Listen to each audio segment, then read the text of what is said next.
Buenos días, estudiantes de cuarto año. Iniciamos el día de hoy con nuestro último video y tema de este primer lapso titulado Representación soberana en el exterior.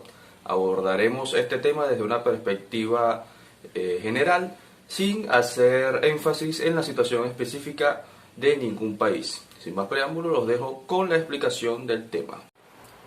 Representación soberana en el exterior. Vamos a ver el día de hoy lo que son las dos instituciones básicas dentro de lo que es la representación diplomática y no diplomática de un país en el extranjero.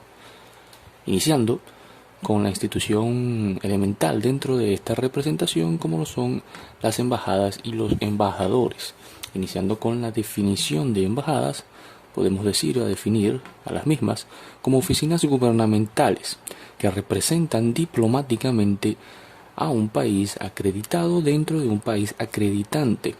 Las embajadas se consideran una prolongación del territorio de un país dentro de otro, por lo que dichas embajadas están sujetas a el país, están sujetas a las normas y a las reglas que el país que está enviando a dicha delegación dentro del país que la está recibiendo.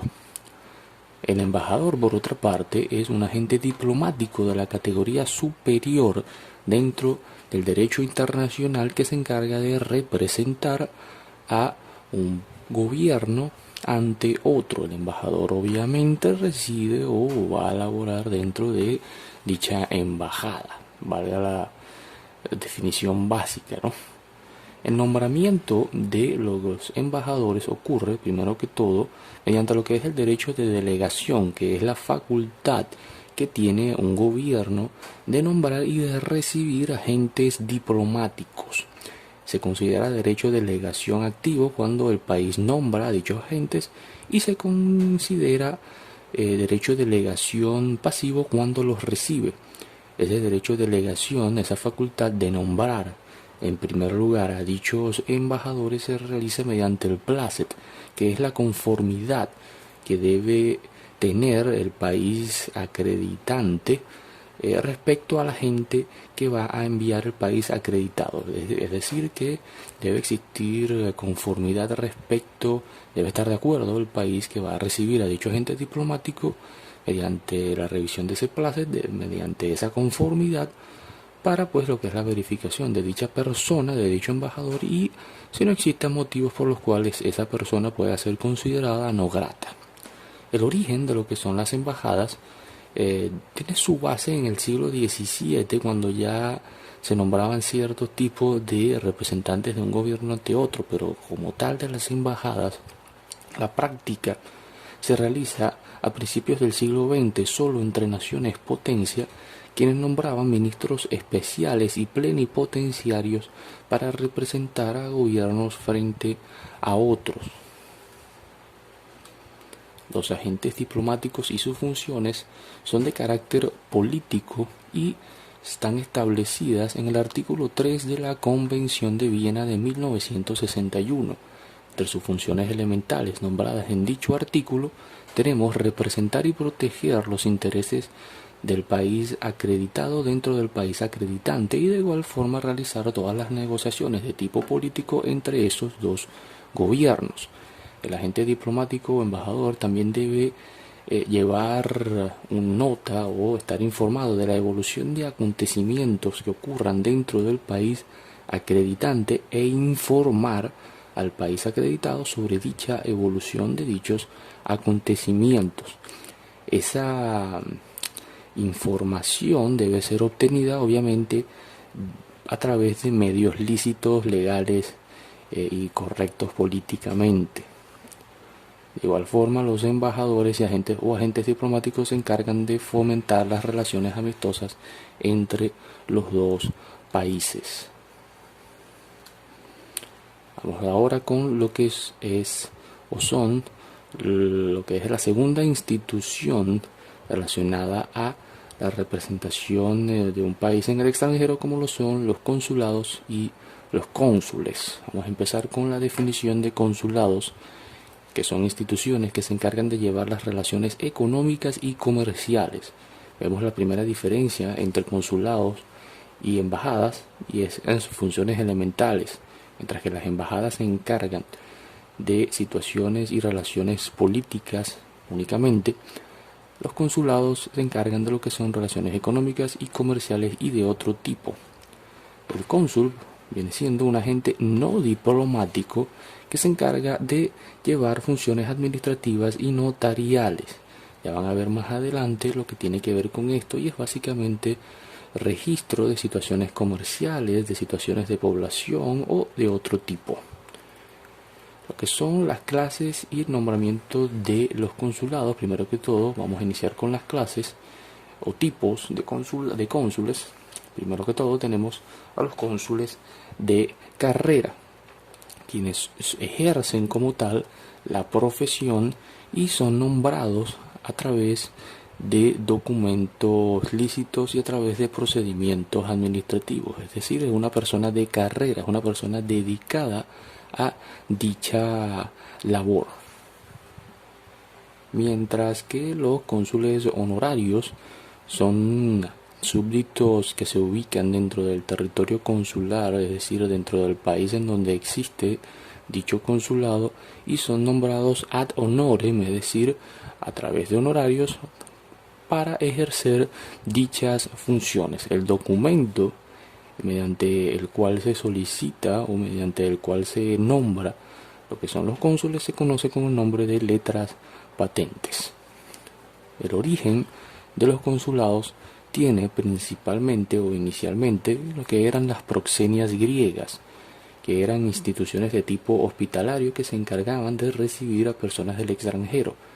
El próxeno era, digamos así, el agente de esa proxenia, se encargaba de recibir a dichas personas del extranjero y encargarse de lo que es de cualquier problema que pudiese surgir o cualquier necesidad que pudiese tener esta persona extranjera que pues llegaba a dicho territorio.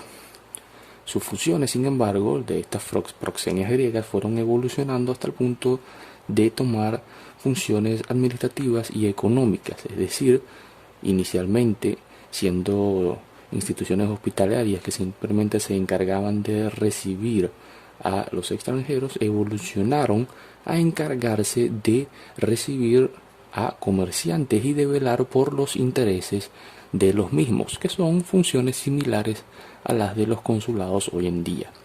De igual forma, más adelante en lo que fueron las cruzadas, se nombraban agentes consulares que velaran por el intercambio comercial entre esos dos mundos que se estaban descubriendo y cruzando a través de dicho proceso de exploración, como lo eran Oriente y Occidente. Las atribuciones de los cónsules van de diversas formas, como lo tenemos aquí. Vamos a iniciar con lo que son las funciones o atribuciones de tipo administrativas. Se encargan de lo que tiene que ver con el visado y registro de pasaportes. Primero que todo, visado de pasaportes y registro de los connacionales que están haciendo vida en dicho país extranjero. Luego tenemos lo que son los actos de registro civil. Dichos actos de registro civil se constituyen en la inscripción de los recién nacidos de padres de la misma nacionalidad de obviamente dicha institución administrativa. Luego tenemos lo que son los actos notariales, que es el reconocimiento de documentos entre los connacionales, es decir, que si se realizan transacciones o cualquier tipo de situación o intercambio que requiera una especie de notaría, una especie de verificación, debe ser realizada por los cónsules. No necesariamente estos documentos entre connacionales o esos intercambios que requieran de lo que es la verificación y notarización de documentos tiene que ser entre comerciantes, simplemente es entre connacionales, independientemente de su labor. Luego tenemos lo que son las atribuciones judiciales, que tiene que ver con las demandas de extradición. Obviamente cuando existe procesos legales que requieran un proceso de extradición, el encargado de ejecutar lo que es la intervención en las demandas de extradición son los consulados.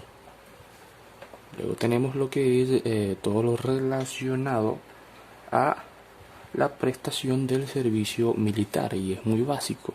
El consulado se debe encargar de llevar lo que es la inscripción de los connacionales y la verificación de que obviamente sean aptos para dicho servicio militar.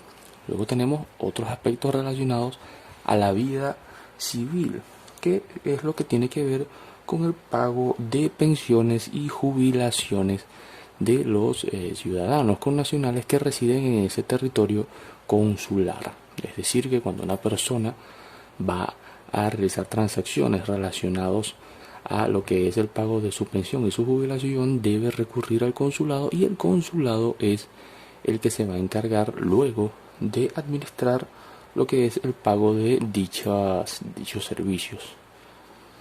Por último, tenemos lo relacionado a la policía marítima. Los consulados se encargan de lo que es la autorización del embarco y desembarco de pasajeros, obviamente relacionados a el territorio que están representando, y de igual forma también se encargan de llevar el registro y salida de todos los buques comerciales, sobre todo, que entran y salgan de su territorio consular.